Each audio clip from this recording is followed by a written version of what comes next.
انا عارف ان الاسعار زادت والوضع بقى صعب للاسف، وعشان تشتري موبايل كويس دلوقتي هتدفع مبلغ كبير، والفلوس اللي كنت هتشتري بيها من سنه نفس المبلغ دلوقتي هيجيب لك موبايل بنص الامكانيات تقريبا. بس النهارده انا جايب لك موبايل في الجون، موبايل اول ما هتشوفه هتحس انك شايل ايفون وهو موبايل اندرويد عادي، وثمنه من 5 ل 6000 جنيه بس. رحبوا معايا بريلمي سي 53، احدث موبايل فئه تحت متوسطه من ريلمي كفلوس طبعا، لان نفس المبلغ ده كنت هتجيب بيه السنه اللي فاتت فئه متوسطه، لكن كامكانيات هو فئه متوسطه. بص عشان ما لخبطكش خلينا نخش في الموضوع على طول. مبدئيا خلينا نتكلم عن اقوى حاجه في الموبايل وهي التصميم. ده من احسن الموبايلات الاندرويد اللي انا شفتها في حياتي في التصميم. تخيل تبقى ماشي بموبايل كل شويه واحد صاحبك يفكرك شايل ايفون، لان الموبايل بيجي بتصميم خلفي مميز بثلاث دوائر زي اي ايفون برو ماكس، وهتتفاجئ وانا بقول لك انهم ثلاث دوائر مش ثلاث كاميرات، لان هم مش ثلاث كاميرات فعلا، هم اثنين، والثالثه دي فلاش بس حطوه فرنج عشان يكملوا التصميم المميز بتاعه، ودي طبعا حركه صايعه قوي. باقي الظهر جاي من بلاستيك بيلمع كده لمعان ما يحسسكش من بعيد انه بلاستيك، لكنه بلاستيك. خلينا منطقيين برضه، انت في الفئه تحت المتوسطه فما تنتظرش احسن خامات في الحياه، لكنه هو فعلا حلو. كمان هو في ميزه ثانيه مريحه قوي، وهو انه مش بيبصم. انا عندي مشكله حياتي مع الموبايلين بتوعي سواء الاندرويد او الايفون، الاثنين بيبصموا جدا ودي حاجه بتضايقك مع الوقت، لكن ده ما بيبصمش اي بصمه خالص. اطار الموبايل بيجي برضه من البلاستيك، ودي بالنسبه لي حاجه غريبه لاني كنت فاكره معدن لحد ما بحثت وعرفت انه بلاستيك. فمن الاخر الظهر والاطار بلاستيك بس انواع نضيفه جدا. واجهه الموبايل بقى بتيجي بنوتش في نص الشاشه، شكلها قديم طبعا بس مش هتلاقي نوتش صب في اي موبايل في نفس السعر ده، والحواف من فوق ومن تحت بالذات مش قليله، بس برضه مش هتلاقي حواف اصغر بشكل ملحوظ في اي موبايل في الفئه السعريه دي. بص انا واقعي، انا بحاول اجمع لك كل العيوب زي ما انت شايف، بس في نفس الوقت بحاول ارد عليها عشان برضه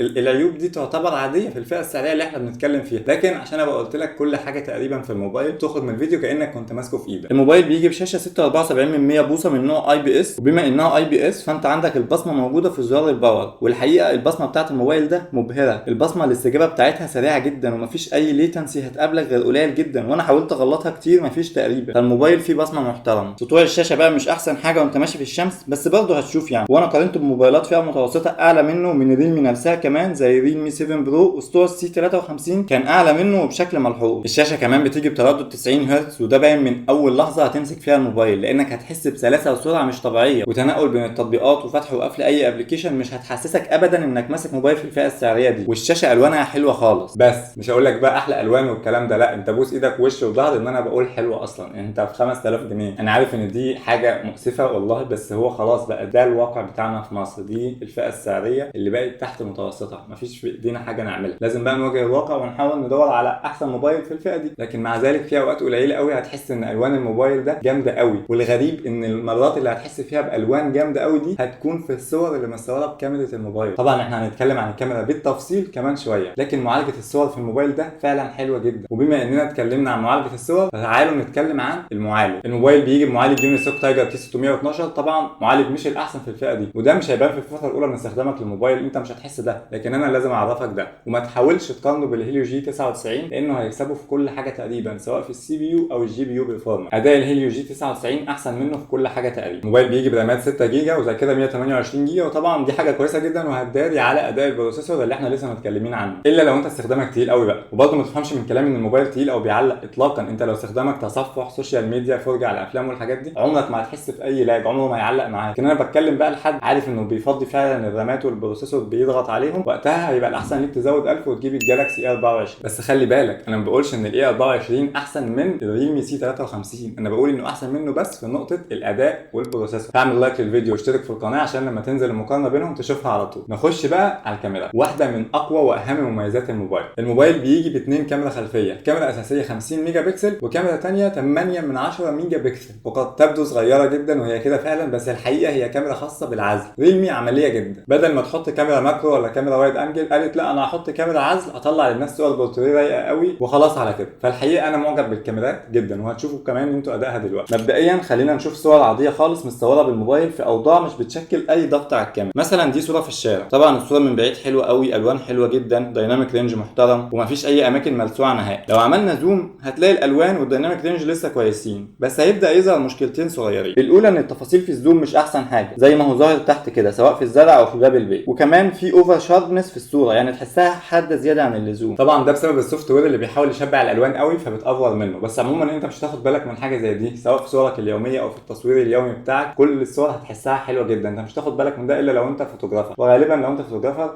مش هتشتغل بالموبايل ده، فاطمن يعني. لو جينا نصور شجره او زرع مثلا، اول حاجه هتاخد بالك منها ان الالوان حلوه قوي قوي قوي. جماعه من الاخر خدوها مني، دي مش صور موبايل ب5 ولا 6000 جنيه ابدا، وهتشوفوا ده قريب في المقارنه اللي هنزلها بينه وبين موبايل فئه متوسطه اعلى منه، وانا بقول لكم مش هتحسوا بفرق اطلاقا. لو جينا بقى نظهر الشمس هتبداوا تلاحظوا كام حاجه كده. مبدئيا الصوره حلوه، ما نقدرش نتكلم، الشمس ظاهره حلوه والشجره كويسه وكل حاجه، بس تعالوا بقى نقارنها باللي قبلها كده. طبعا فرق شاسع في الالوان في الصوره اللي مش فيها شمس، الكاميرا مستريحه مفيش اشعه مضايقاها، وبالتالي الدايناميك رينج واخد راحته. الدايناميك رينج اللي مش فاهمه هو قدره الكاميرا انها تستوعب التصوير في الاماكن اللي فيها فرق في الاضاءه. يعني مثلا لو انت بتصور في مكان في شمس اضاءتها عاليه قوي وفي تحت ضله الدنيا هاديه خالص، قدره الكاميرا انها تظهر الاثنين بصورتهم الحقيقيه، المكان العالي قوي في الاضاءه والمكان الواطي قوي في الاضاءه، ده بنسميها دايناميك رينج. وكل ما الكاميرا تظهرهم بشكل احسن معناها ان الدايناميك رينج بتاعها اعلى. والعكس طبعا، لو بتصور صوره بقى في مكان فيه شمس عاليه قوي ومكان فيه ضله شجر وكده، ومثلا مكان الشمس لاسع منك،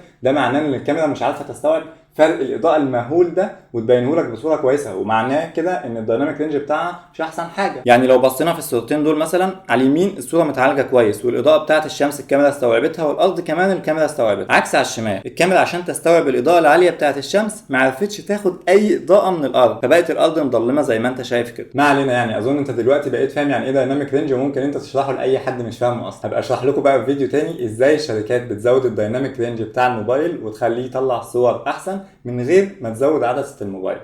بيحصل ده. فتاكد طبعا انك تشترك في القناه عشان لما الفيديو ينزل تشوف. خلونا نكمل. دي صوره زي الفل ما فيهاش غلطات تقريبا، غير ان الحده زياده سيكه برضه. هنا بقى تقريبا مش هتعرف تطلع غلطه في الصوره، كل حاجه متعالجه باحترافيه جدا، سواء الوان او شاربنس او دايناميك رينج. والحقيقه انا لو شفت الصوره دي مش هتوقع ابدا انها بموبايل فئه متوسطه. لو كملنا تصوير زرع برضه هنكمل في نقاط قوه الكاميرا. يعني مثلا تخيل اني بقول لك ان الموبايل ما فيهوش عدسه ماكرو ومطلع صوره زي دي، كل ده طبعا بسبب عدسه العزل اللي قلنا عليها. الصوره حلوه جدا، ولو قارنتها بفلاج شيب حتى مش هتحس بفرق ملحوظ. يعني ده بايفون 13 برو ماكس، متخيل الفرق؟ مفيش فرق اصلا تقريبا. دول ملسوعين شويه عشان في شمس صعبه بصراحه، كلكم شايفين الحر، لكن برضه حلوين. بس مثلا دي ما تقدرش تطلع فيها غلط، سواء الوان دايناميك رينج او كمان العزل اللي مظبوط ظابطه حلوه قوي. لو جينا بقى في تصوير الاشخاص هتلاقي الكاميرا بتطلع صور بورتريه عظيمه والعزل فيها ممتاز. ممكن النقطه الوحيده هي انها بتغلط احيانا في تحديد الاطراف، زي شعري كده حته منه اتعمل لها بلور، لكن الصوره كويسه خالص. كل الصور اللي كنا بنعرضها دي تعتبر اصلا ظروف صعبه، ودي اوحش حاجه هتطلعها لك الكاميرا.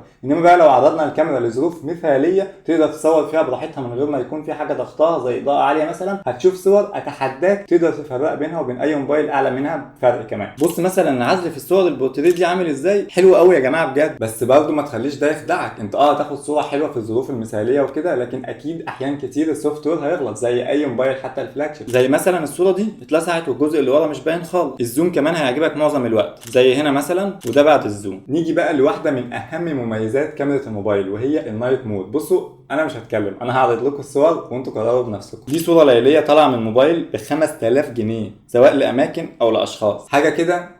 وهنا هنجرب الزوم بس واحنا مشغلين النايت مود. ده زوم من غير النايت مود، وده زوم بعد ما شغلنا النايت مود. طبعا في النهايه مش احسن حاجه في الزوم اكيد، بس كويس برضه بالنسبه للفئه السعريه اللي بنتكلم فيها. لو جربنا الكاميرا الاماميه فانا شايف ان الصور ممسوحه وباهته شويه بصراحه، فهي مش مميزه قوي. ممكن في عزل كويس، لكن برضه هي صور عاديه، ولا وحشه ولا حلوه. اما بقى بالنسبه لتصوير الفيديو فهو عادي جدا. الكاميرا بتصور فيديو فول اتش دي 1080 30 فريم في الثانيه، الوان عاديه، مفيش حاجه مميزه، ومفيش اي ثبات من وجهه نظر، ولا مثبت بصري ولا مثبت الكتروني. الفيديو بيتهز زي ما انتم شايفين. وبالنسبه للفيديو من الكاميرا الاماميه فهو عادي جدا برضه. يعني مثلا نختبر كمان جوده التصوير الليلي في الكاميرا الاماميه.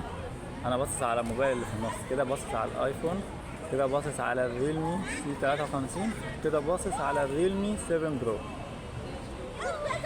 دي جوده الكاميرا الاماميه في السي 53، والصوت اللي انتوا سامعينه ده جاي منه.